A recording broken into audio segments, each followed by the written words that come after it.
स्वागत है आपके अपने प्यारे YouTube चैनल टारगेट टॉपर 95 में। आज की इस वीडियो में हम आपके क्लास 11th के चैप्टर 7 और 8 के केमिस्ट्री का बहुत ही इंपॉर्टेंट क्वेश्चन देखने वाले हैं। आपको बता दें कि चैप्टर 7 में आपका रेडॉक्स रिएक्शन है, चैप्टर 8 जो है वो आपका मिला के है आईपीएससी नेमिंग और आइसोमेरिज्म, है ना। तो आज हम मात्र आपको बताएंगे 30 से 35 इंपॉर्टेंट क्वेश्चन और इसी के अंदर आपका तकरीबन 10 मार्क्स का क्वेश्चन बोर्ड परीक्षा में पूछा जाएगा, है ना। और हूबहू आने की पूरी संभावना है। तो देख लेना एक एक क्वेश्चन को। कहता है removal of oxygen from compound, है ना। कोई भी कंपाउंड है उसमें ऑक्सीजन को हम हटाते हैं तो आपको पता है ऑक्सीजन को रिमूव करना रिडक्शन कहलाता है। तो इसका सही आंसर हो जाएगा ऑप्शन नंबर बी। कहता है reduction involve in oxidation number, है ना। तो रिडक्शन में ऑक्सीडेशन नंबर हम आपको बताएं कि डिक्रीज करता है, तो इसका सही आंसर हो जाएगा ऑप्शन नंबर ए। अगला oxidation in the same edge, है ना। तो ऑक्सीडेशन किसके बराबर होता है, तो आपको पता है कि ऑक्सीडेशन हम लोग बोलते हैं एडिशन ऑफ ऑक्सीजन को, है ना। तो इसका सही आंसर क्या हो जाएगा ऑप्शन नंबर बी। अगला है कि विच of the following statement is not correct, तो इसमें से कौन सा स्टेटमेंट हमारा करेक्ट नहीं है। और ये जैक 2024 का क्वेश्चन है। तो देख सकते हैं ऑक्सीडाइजिंग एजेंट ऑक्सीडाइज अदर, हाँ दूसरे को ऑक्सीडाइज करता है ना, ये सही है। Oxidising agent reduce themself, हाँ वो खुद को रिड्यूस करता है ना। ऑक्सीडाइजिंग एजेंट लॉस इलेक्ट्रॉन, गलत। ऑक्सीडाइजिंग एजेंट जो होता है वो गेन करता है इलेक्ट्रॉन को, है ना। ऑक्सीडाइजिंग और ऑक्सीडेशन इन दोनों का जो डेफिनेशन होता है अपोजिट होता है ना। ऑक्सीडेशन होता है लॉस ऑफ इलेक्ट्रॉन, लेकिन ऑक्सीडाइजिंग एजेंट होता है गेन ऑफ इलेक्ट्रॉन। तो ये वाला हो जाएगा गलत, यानी ऑप्शन नंबर सी हमारा हो जाएगा इस क्वेश्चन के अकॉर्डिंग सही, है ना, क्योंकि हमको गलत चीज़ को पहचानने के लिए बोल रहा है। तो इसका सही answer option number C. Oxidising agent, तो अभी बताएं ऑक्सीडेशन का उल्टा, ऑक्सीडेशन होता है लॉस ऑफ इलेक्ट्रॉन, तो ऑक्सीडाइजिंग एजेंट करेगा गेन ऑफ इलेक्ट्रॉन। तो इसका सही आंसर हो जाएगा ऑप्शन नंबर बी, है ना। चलिए अगला रिड्यूसिंग एजेंट, तो रिड्यूसिंग एजेंट रिडक्शन का उल्टा होगा, रिडक्शन होता है गेन ऑफ इलेक्ट्रॉन, तो रिड्यूसिंग एजेंट होगा लॉस ऑफ इलेक्ट्रॉन। तो इसका सही आंसर क्या हो जाएगा ऑप्शन नंबर ए। सातवां in oxidation involve in oxidation number, तो ऑक्सीडेशन में ऑक्सीडेशन नंबर इंक्रीज करता है, इसका सही आंसर ऑप्शन नंबर बी।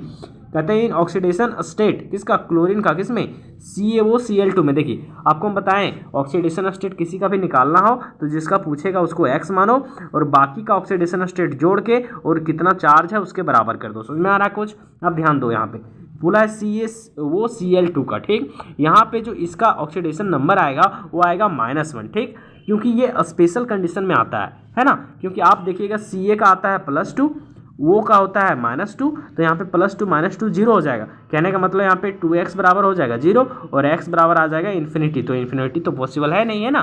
तो क्लोरीन का हमको हमेशा कितना मान के चलना है, -1। इसका कॉन्सेप्ट थोड़ा ज़्यादा डीप है, आपके सिलेबस में पूछने की संभावना बहुत कम है, लेकिन कहीं पूछ दे तो सही करना है -1 को, यानी ऑप्शन नंबर डी को, क्योंकि आपको पता है क्लोरीन हो, फ्लोरीन हो, ब्रोमीन हो, उसका ऑक्सीडेशन नंबर हमेशा -1 होता है ना।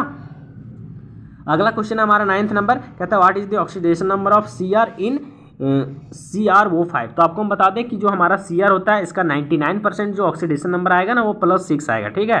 तो वैसे आप +6 बिना कैलकुलेशन के भी मार सकते हैं, लेकिन कैसे आएगा आपको आराम से बताते हैं। देखिए हम क्या बोलें कि जिसका ऑक्सीडेशन नंबर पूछेगा उसको x मानो, तो क्लोरीन को हम लोग मानते हैं x, है ना। फिर आपको पता होगा कि एक ऑक्सीजन का ऑक्सीडेशन नंबर -2 होता है, तो 5 ऑक्सीजन है तो इसका ऑक्सीडेशन नंबर कितना हो जाएगा -10, है ना। और इक्वल टू हो जाएगा चार्ज के बराबर, इसके पर चार्ज कितना है 0। अब ध्यान दीजिए यहाँ पे हमको पूछा क्या है, तो हमको पूछा है ऑक्सीडेशन नंबर किसका, Cr का, किसमें O5 में। तो इस यहाँ से देखा जाएगा तो x बराबर कितना हो जाएगा +10, लेकिन आपको पता है कि ऑक्सीडेशन नंबर 8 से ज़्यादा हो ही नहीं सकता है। अब यहाँ पे होगा क्या, आपको हम बता दें कि जो हमारा ऑक्सीजन होगा वो कुछ पैराऑक्साइड बनाएगा। पैराऑक्साइड कहने का मतलब कि ऑक्सीजन ऑक्सीजन खुद जुड़ेगा। अब जो ऑक्सीजन ऑक्सीजन पैराऑक्साइड बनाता है ना उसका -1 होता है, कितना होता है -1। तो यहाँ पे जो ऑक्सीजन कुछ आएगा ऑक्सीजन उसका हो जाएगा -1। कहने का मतलब यहाँ पे 5 ऑक्सीजन है टोटल। आपके पास कितना ऑक्सीजन है टोटल, आपके पास है 5 ऑक्सीजन। होना चाहिए कितना, 10 होना चाहिए, है ना, -10 होना चाहिए, लेकिन आपका जो आएगा टोटल वो आएगा -6। इसका कहने का मतलब क्या है कि कुल मिला के जो 4 ऑक्सीजन होगा उसका हम लोग जो ऑक्सीडेशन नंबर लेंगे वो लेंगे -1, है ना। और जो एक ऑक्सीजन होगा उसका लेंगे हम लोग -2। एक ऑक्सीजन का कितना लेंगे, एक ऑक्सीजन का -2, तो -2 लेंगे एक का और 4 का लेंगे -1, तो -4 और फिर -2 तो हो जाएगा -6 और उधर जाएगा तो हो जाएगा +6। समझ में आ रहा है कुछ। बस देखिए इन्हीं चीज़ों में सिर्फ कुछ चीज़ों में स्पेशल कंडीशन लगाना है, बाकी नॉर्मल होगा। नॉर्मल कहने का मतलब आपको बताएंगे आगे, है ना। इसका होगा ऑप्शन नंबर ए। यहाँ पे ऑक्सीडेशन नंबर Cr, तो यहाँ पे Cr का ऑक्सीडेशन नंबर आएगा +6। कैसे आएगा ध्यान देना, ये तो नॉर्मल वाला है। नॉर्मल कैसे देखिए यहाँ पे है K2 का हम लोग लेंगे। K2 का होता है आपको पता है +1 और 2 है, मतलब K2 है तो इसका हो जाएगा +2। समझ में आ रहा है कुछ। अब Cr का पूछा है हमको तो 2x लेंगे, क्यों लेंगे, क्योंकि 2 को Cr है और आपको पता है ऑक्सीजन का -2 होता है। 7 ऑक्सीजन का कितना हो गया 14 जोड़ेंगे तो -14 और +2 हो जाएगा -12, कितना आएगा 2x -12 इक्वल टू इधर 0 रहेगा, है ना। यहाँ पे देख सकते हैं 2x इक्वल टू क्या हो जाएगा +12, है ना, और काटेंगे इसको तो x बराबर कितना आ जाएगा +6। समझ में आ रहा है कुछ? तो ये इस तरह से नियम से बनेगा सब, है ना। तो इसका हो जाएगा +6। कुछ स्पेशल है जो हम आपको अभी बता दे रहे हैं, लेकिन बाकी आएगा तो आपको स्पेशल दिमाग नहीं लगाना, बस नॉर्मल जिस तरह भी हम बताएं K2 CR2 का उस तरह बनाना, है ना। और एक नंबर फिक्स पूछेगा, किसी भी शर्त पे पूछेगा, है ना। तो इसका सही आंसर कितना आ जाएगा हमारा +6, ठीक है। 10 नंबर का। 11th नंबर का what is the oxidation number of sulphur in NaHSO4। तो जो सल्फर का आएगा ऑक्सीडेशन नंबर किसमें, NaHSO4 में, वो आपका जो सही आंसर हो जाएगा क्वेश्चन नंबर 11th का, वो हो जाएगा आपका क्वेश्चन नंबर 11th का सही आंसर ऑप्शन नंबर ए +6। कैसे आएगा आराम से देखना है। यहाँ पे हमको पूछा है सल्फर का तो उसको मानेंगे x, तो सोडियम का होता है +1, हाइड्रोजन का भी होता है +1। समझ में आ रहा है कुछ? और यहाँ पे जो सल्फर है उसका हो जाएगा x, है ना, और इसका हो जाएगा 4 ऑक्सीजन है तो एक ऑक्सीजन का -2 होता है तो हो जाएगा ये 8। कोई दिक्कत है? अब देखिए +1 +1 +2 और +2 और यहाँ पे है -8, तो कुल मिला के हो जाएगा कितना -6। कितना हो जाएगा -6। तो x -6 इक्वल टू कितना हो जाएगा 0। तो x बराबर देखा जाएगा तो कितना आ जाएगा +6। अब बोलेगा कि आप बोले यहाँ पे आंसर जो 11th का वो आपका कितना है, 11th का ऑप्शन नंबर ए, और ऑप्शन नंबर ए में आपको यहाँ पे दिख रहा हो, देख सकते हैं यहाँ पे +6। तो इसका सही आंसर क्या हो जाएगा ऑप्शन नंबर ए। 12th नंबर हीलियम का एलिमेंट का ऑक्सीडेशन स्टेट कितना होगा, तो हीलियम का होगा 0। क्यों? क्योंकि हीलियम जितना भी है नोबल गैस है ना, जितना भी आता है हीलियम हो गया, आर्गन, ये सब नोबल गैस का ऑक्सीडेशन स्टेट हमेशा आपको याद रखना है 0, ठीक। ऑक्सीडेशन नंबर बोल रहा है Mn का किसमें, K2MnO4। तो K2MnO4 में जो Mn का आएगा आराम से निकालना है। देखो यहाँ पे Mn को x मानेंगे, K2 को कितना मानेंगे +1 +1 +2 हो गया हमारा, Mn को x माने और यहाँ पे आ जाएगा -2 गुने 4 -8 हो जाएगा। तो कुल मिला के करेंगे तो x का वैल्यू कितना आ जाएगा 6 आ जाएगा, यानी यहाँ पे Mn का आएगा ऑक्सीडेशन नंबर कितना +6। 13वां का क्या हो जाएगा सही ऑप्शन नंबर डी, ठीक है। देखिए अगला क्वेश्चन नंबर हमारे सामने है, यहाँ पे कहता है what is the oxidation number of B in NaBH4। यहाँ पे आपको ध्यान में रखना है जो हमारा हाइड्रोजन का ऑक्सीडेशन नंबर लेना है वो आपको -1 लेना है। कितना लेना है -1, ठीक। बस यही स्पेशल केस है, इसका लेंगे +1, इसका लेंगे x, सुना रहा कुछ, और इसका लेंगे -1, तो 4 गो तो -4 हो जाएगा, -4 ये तो -3 होगा और x बराबर आ जाएगा हमारा +3। समझ में आ रहा है? तो इसका सही आंसर जो हो जाएगा 14 नंबर का हो जाएगा ऑप्शन नंबर डी। ये स्पेशल केस है, ठीक। ये भी स्पेशल में आएगा, क्यों? क्योंकि CH3 का हम लोग ऑक्सीडेशन नंबर 0 लेंगे, ठीक है। यहाँ पे हम लोग जो लेंगे OH का पता है आपको -1 लेंगे, ठीक। अब होगा O का होगा आपका -2, तो -1 और -2 हो जाएगा -3। अब उधर जाएगा तो बन जाएगा ये +3, यानी इसमें से कार्बन का जो ऑक्सीडेशन नंबर आएगा वो आएगा ऑप्शन नंबर ए, यानी +3। ये रट लेना है, ठीक है। आपको कैसे आया ये तो बता ही दे रहे हैं, लेकिन आपको ये रट लेना है, ये स्पेशल केस है। बाकी ये सब तो नॉर्मल बन रहा था, आपको तो अभी बताएं ही। बाकी देखिए what is the oxidation state of Fe, मतलब F इन Fe3O4, ठीक है। तो हमको पूछा है F का, है ना, किसमें Fe3O4, तो यहाँ पे 3x लेंगे हम लोग और एक ऑक्सीजन का -2 होता है, 4 का -8 हो गया इक्वल टू 0, है ना। x को यहाँ पे 3x को 3x रखेंगे, ये माइनस उधर जाएगा तो 8 हो जाएगा। यहाँ पे x का वैल्यू रखेंगे तो 8/3 आ जाएगा, क्योंकि ये गुंडा में उधर जाएगा भागा हो जाएगा ना। तो 8/3 हमारा ऑप्शन नंबर बी है। समझ में आ रहा कुछ? चलिए अगला क्वेश्चन हमारे सामने है, what is the oxidation half reaction in इतना, ठीक है। अब ऑक्सीडेशन हाफ रिएक्शन कहने का मतलब क्या है कि इसमें से ऑक्सीडेशन किसको हो रहा है उसको अलग कर देंगे, ठीक है। तो ऑक्सीडेशन होता है लॉस ऑफ इलेक्ट्रॉन, यहाँ पे लॉस कौन कर रहा है, देखिए लॉस कर रहा है जिंक से बन रहा है Zn2+, तो ये ना लॉस कर रहा है, तो जिंक से Zn2+, यही लॉस ऑफ इलेक्ट्रॉन हो रहा है, और लॉस ऑफ इलेक्ट्रॉन को ही हम लोग बोलते हैं ऑक्सीडेशन। तो इसको बाहर निकाल लेना है, तो जिंक और Zn2+ हो जाएगा सही आंसर, तो ऑप्शन नंबर डी हमारा हो जाएगा सही आंसर। यही यहाँ पे बोलता है रिडक्शन हाफ रिएक्शन, तो यहाँ पे हम लोग रिडक्शन जिसका होता था इसको अलग करते हैं और यही हमारा आंसर होता है। समझ में आ रहा है कुछ? चलिए अगला क्वेश्चन है loss of electron. Loss of electron आपको पता है ऑक्सीडेशन होता है, यहाँ पे रिड्यूसिंग एजेंट भी होगा, लेकिन इसको इससे ज़्यादा प्रायोरिटी हमको देना है किसको, ऑक्सीडेशन को, ठीक है। चलिए अगला क्वेश्चन है हमारे सामने क्या, गेन ऑफ इलेक्ट्रॉन, और गेन ऑफ इलेक्ट्रॉन आपको पता है रिडक्शन होता है। हाँ मानते हैं कि ऑक्सीडाइजिंग एजेंट भी होगा, लेकिन इसको टिक अभी नहीं करना है, क्योंकि प्रायोरिटी देना है हमको ऑप्शन को देख के। समझ में आ रहा कुछ? चलिए अगला क्वेश्चन हमारे सामने है, what is the reducing agent in given. अब इसमें भी रिड्यूसिंग एजेंट पूछा है, तो लगता है क्वेश्चन सेम है। नहीं, देखिए रिड्यूसिंग एजेंट किसको बोलते हैं, आपको हम बताएं कि जिसका ऑक्सीडेशन होता है, जिसका ऑक्सीडेशन होता है उसको बोलते हैं रिड्यूसिंग एजेंट, और जिसका रिडक्शन होता है उसको बोलते हैं ऑक्सीडाइजिंग एजेंट, यानी उल्टा।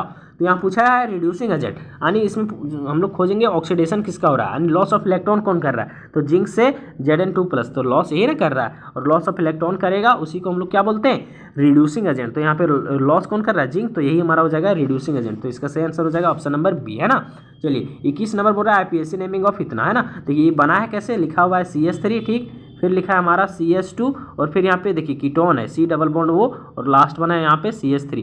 ठीक, तो हम लोग एक लॉन्गेस्ट चेन सेलेक्ट करेंगे, ये हो गया। नंबरिंग यहाँ से करेंगे 1 2 3 4। तो यहाँ पे हम लोग नाम कैसे लिखेंगे इसका, 4 कार्बन है, 4 कार्बन को आपको पता है हम लोग बोलते हैं ब्यूट, है ना। 4 कार्बन को क्या बोलते हैं, ब्यूट, और हर जगह सिंगल बॉन्ड है तो ये NE। और यहाँ पे कीटोन को हम लोग लिखते हैं कितना पे है, 2 पे है ना, 1 2, तो 2 पे हो जाएगा ONE। तो इसका सही आंसर क्या हो जाएगा, ब्यूटेन, मतलब ANE और फिर 2 ONE। तो इसका सही आंसर हो जाएगा ऑप्शन नंबर ए, है ना। यहाँ पे OL की जगह सही कर लीजिएगा ANE, समझ में आ रहा कुछ, ONE है ना, ONE क्या सही करना है, ONE। ठीक, यहाँ पे थोड़ा मिस्टेक है, इसका सही आंसर क्या हो जाएगा, ऑप्शन नंबर ए। ध्यान रखना है आराम से। IPSC नेमिंग पूछ रहा है इसका कितना हो जाएगा, ध्यान देना है। यहाँ पे अल्कोहल लगाना, देखिए CS3 है, फिर CS2 है, फिर यहाँ पे CS2 होगा। ठीक है, यहाँ पे थोड़ा मिस्टेक है, और यहाँ हो जाएगा आपका OH। तो नंबरिंग करेंगे इधर से 1 2 3 हो गया हमारा। लॉन्गेस्ट चेन ये है ना। अब 3 कार्बन को हम लोग बोलते हैं इथेन मिथेन प्रोपेन, है ना, प्रोपेन बोलते हैं, प्रोपेन, और लास्ट में लगा है OH, यानी हो जाएगा प्रोपेनॉल। कितना पे, 1 पे अल्कोहल है, तो यहाँ पे प्रोप 1 ऑल कहाँ है, देख सकते हैं आपका ऑप्शन नंबर सी है ना। तो जो 22 का सही आंसर हो जाएगा वो आपका क्या हो जाएगा, हाँ देखिए यहाँ पे प्रोपेन यहाँ है, प्रोप है ये सिर्फ। ठीक है, प्रोप 1 है, हो जाएगा OL, क्या हो जाएगा, प्रोपेन 1 ऑल, प्रोपेन 1 ऑल कहाँ है, देख सकते हैं यहाँ पे सिंगल बॉन्ड है, प्रोपेन 1 अल्कोहल, ये तो होगा नहीं। प्रोपीन, ये हो गया प्रोपीन, ये भी नहीं होगा, है ना, ये हो गया प्रोपीन, तो ये भी नहीं होगा ना। प्रोपेन 1 ऑल, यहाँ पे OL होना चाहिए ना, इसका सही आंसर हो जाएगा ऑप्शन नंबर डी। यहाँ पे सही कर लेना, थोड़ा सा पता नहीं कैसे मिस्टेक हो गया इतना, चलिए कोई बात नहीं, हो गया मिस्टेक तो, लेकिन एग्जाम में आपको मिस्टेक नहीं रहेगा, है ना। एग्जाम में भी एक तो क्वेश्चन मिस्टेक रहता है जो फाइनल वाला आता है, क्योंकि टाइपिंग है ना थोड़ा सा, कोई बात नहीं। चलिए यहाँ पे आपको सही कर लेना है OL। ठीक, चलिए अगला है 23 नंबर, IPSC नेम इसका पूछा है। तो एल्डिहाइड है, देखिए 4 कार्बन है, 1 2 3 4 कार्बन है। 4 कार्बन को क्या बोलते हैं हम लोग, इथेन मिथेन प्रोपेन ब्यूटेन। तो ब्यूटेन और लास्ट में लगाएंगे AL, तो ब्यूटेन और AL कहाँ है, देख सकते हैं यहाँ पे, ये तो नहीं होगा, है ना, ब्यूटेन 1 AL। तो हमारा सही आंसर हो जाएगा ऑप्शन नंबर बी, है ना। 23 का सही आंसर क्या हो जाएगा, 23 का ब्यूटेन, है ना, यही हो जाएगा हमारा ब्यूटेन, ये। ठीक है, 23 का जो सही आंसर हो जाएगा हमारा क्या हो जाएगा, ऑप्शन नंबर बी हो जाएगा, है ना। 23 का जो सही आंसर हो जाएगा वो हो जाएगा हमारा ऑप्शन नंबर बी, ब्यूटेन 1 अल, है ना, क्या हो जाएगा, ब्यूटेन 1 अल। वैसे भी हम तो सही लिखे थे, पता नहीं ये गलत कैसे कर लिया। 23 नंबर ब्यूटेन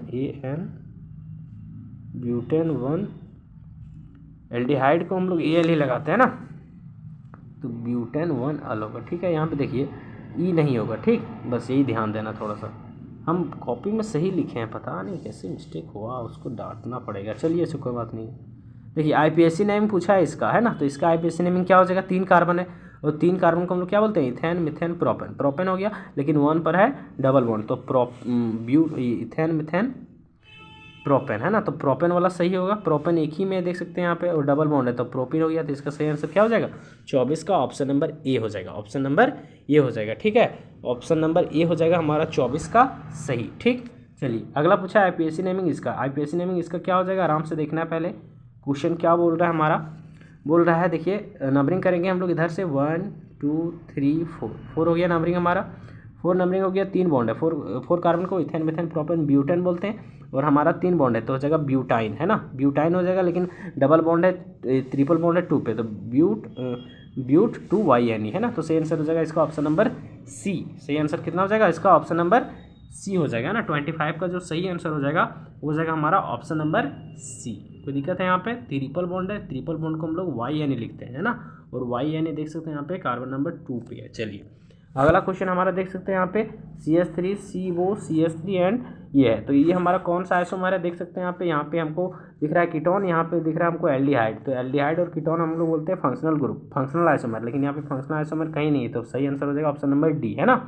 चलिए अगला क्वेश्चन हमारे सामने देख सकते हैं यहाँ पे, कहाँ गया अगला क्वेश्चन, हाँ 27। वैसे देखिए IPSC नेमिंग जितना भी है ना, हम लगभग आपको लिख के भेजेंगे, अभी नहीं, जो आपका मेन बनेगा मॉडल सेट उसमें से। ठीक है, वैसे सब कुछ ठीक है, इसी तरह से आपको एग्जाम में भी 1 नंबर का पूछा जाएगा, बहुत इंपॉर्टेंट रहेगा। ठीक है, चलिए यहाँ पे हो गया हमारा 26 नंबर हो गया। अगला 27 नंबर देख सकते हैं, यहाँ पे अल्कोहल है, यहाँ पे ईथर है, और अल्कोहल ईथर को हम लोग बोलते हैं functional isomer, option number D.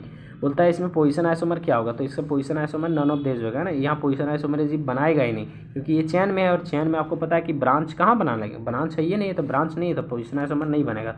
सही आंसर हो जाएगा option number D, none of these. यहाँ पे देख सकते हैं यहाँ पे हमारा है CH3, वो CH3, यहाँ पे CH3 है, वो फिर CH2, फिर CH3। समझ में आ रहा है कुछ? देखिए क्या है, थोड़ा सा मिस्टेक है यहाँ पे एक CH2 और मांगता है ना, तो यहाँ पे इस तरह से जब चीज़ें रहता है तो आपको पता है कि ये हमारा कौन आइसोमर होता है, ये हमारा मेटामर्स होता है। ठीक, यहाँ पे थोड़ा एक CH3 यहाँ पे मतलब कट गया, पता नहीं कैसे कट गया है, चलिए कोई बात नहीं है, ये हो जाएगा हमारा सही आंसर मेटामर्स। ठीक है, वैसे ये सब क्वेश्चन नहीं पूछेगा आपके बोर्ड परीक्षा में। ठीक, चलिए कोई बात नहीं है।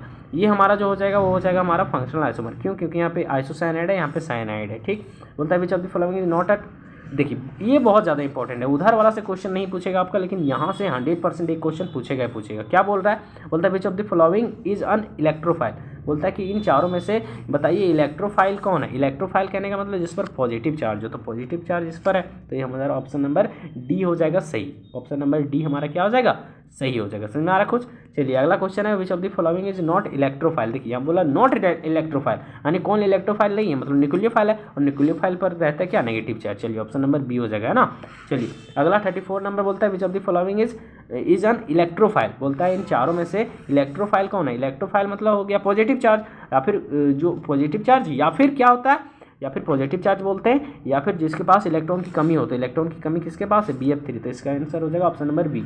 बोलता है which of the following is not electrophile, यानी कि न्यूक्लियोफाइल, और न्यूक्लियोफाइल होता है नेगेटिव, या फिर होता है लॉन पेयर, तो लॉन पेयर यहाँ पे H2O के पास, तो इसका सही आंसर हो जाएगा ऑप्शन नंबर ए। ठीक है, यहाँ देखिए आपका सारा कंप्लीट हो गया है, बस एक लास्ट चैप्टर बचा है हाइड्रोकार्बन, तो उसका कोई बात नहीं, उसका जब असाइनमेंट देंगे तो उससे तैयारी कराएंगे। ठीक, आपको अभी इतने पढ़ना है, ठीक, ज़्यादा दिमाग पे जोर नहीं देना है। आपका फुल लेंथ टेस्ट होगा, बहुत ईजी क्वेश्चन रहेगा, है ना, एकदम हूबहू क्वेश्चन रहेगा। इसमें तो भले थोड़ा मोड़ा टफ आपको लग सकता है, लेकिन जो अब आपका एग्जाम होगा वो बहुत सिंपल क्वेश्चन होगा।